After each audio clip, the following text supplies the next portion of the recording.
Alright, I told you to get another video up, and how about 2 in one day? How does that sound? Here we go. My Queen's Gambit decline video was the last one I put up. Here comes Queen's Gambit accepted. All of this is pretty standard.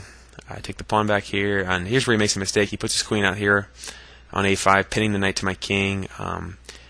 He wants to attack the e4 pawn that my knight is defending. I have a lot of options here about what I can do. My first thought was just to push it, bully the knight around. I don't care if his knight comes to e4 because I have queen to f3 in mind. This defends the knight still.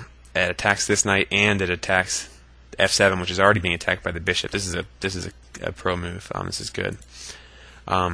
He plays the only move that works on all the levels. He plays f5. You notice this weakens his king side, but defends his knight and removes the problem of the f7 pawn. Now his bishop's defending the pawn, so I can't just win it.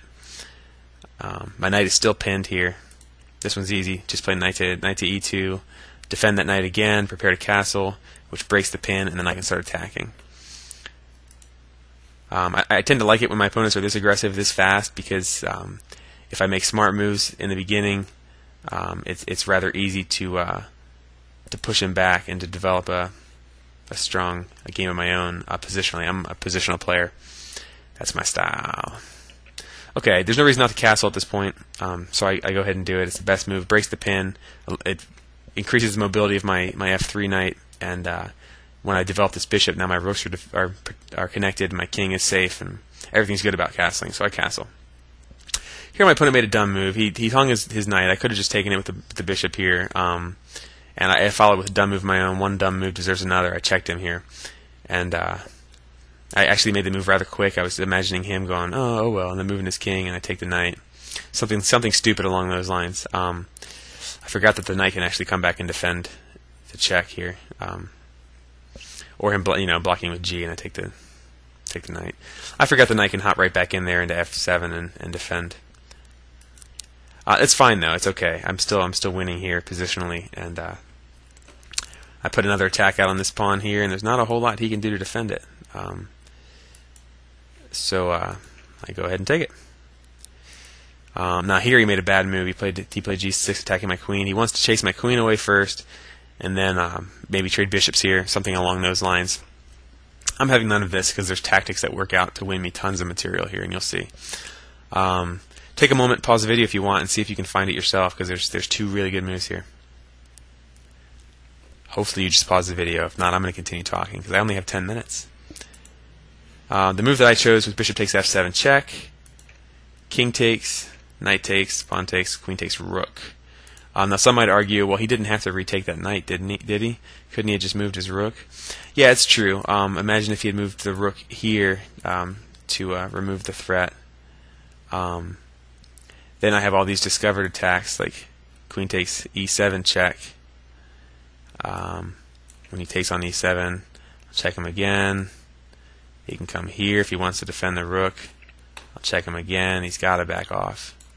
And you can see he's walking into a forced mate here. f7. He can't come anywhere but right here. And there's the mate.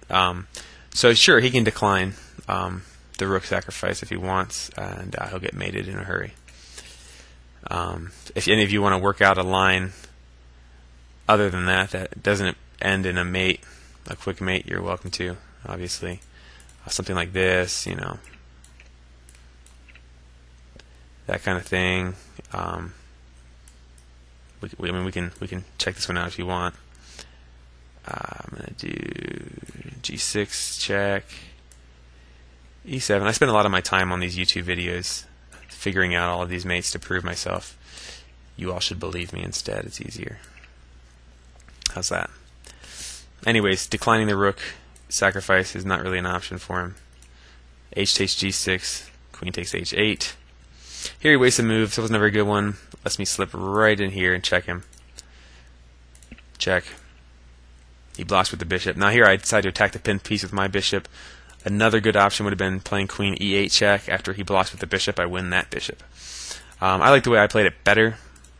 It allows me to work on my tactics a little bit, and they're both good.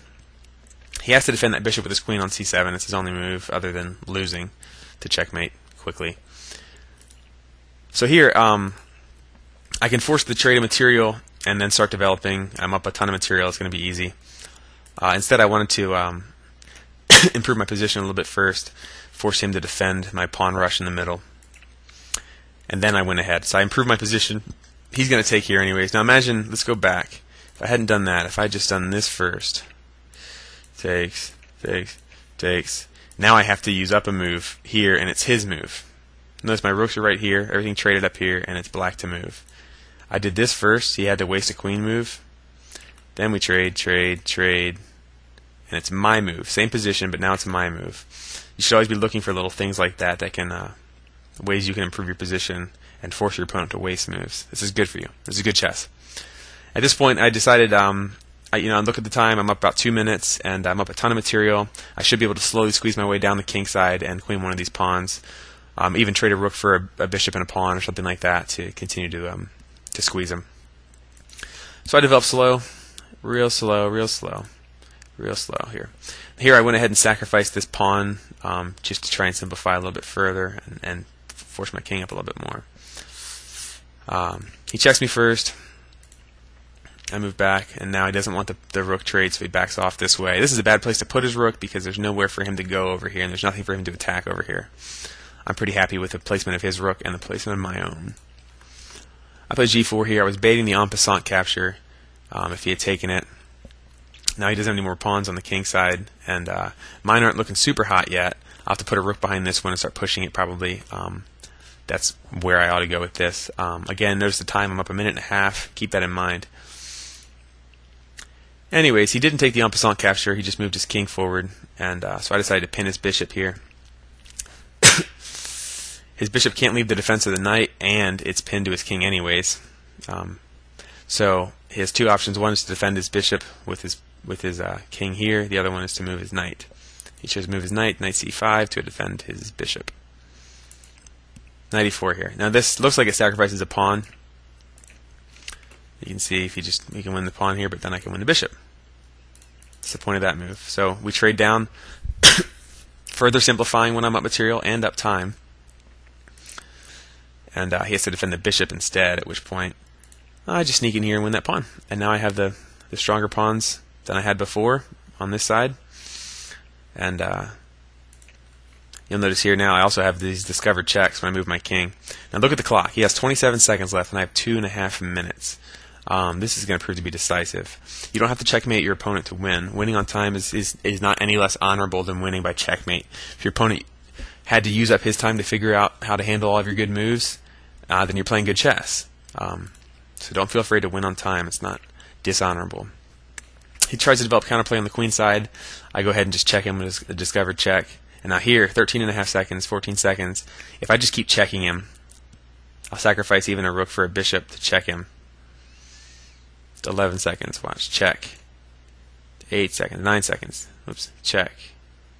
Alright, actually I traded the pawns here first, just to make him have to figure out what to do next and keep wasting moves. 7.5 seconds, check. 3 seconds, check. Trade the rooks. 0.3 seconds. And here I made this pawn move and my opponent lost on time. So I worked it out. If you want to see it, I'll go through it quickly, and you can move it more slowly if you want to see that I definitely have a one position whether I win on time anyways or not. He has to deal with my pawn before he can queen his own. I'll just keep checking him, looking for a chance to trade for that pawn.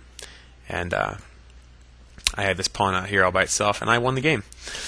So I hope you enjoyed the game. I sure as heck enjoyed it, especially I'm moving backwards here quickly just to find the tactics right in here. This is my favorite part of the game, watching all these tactics unfold and figuring it all out. I had a blast playing it, and I hope you had fun watching it. Thanks for watching.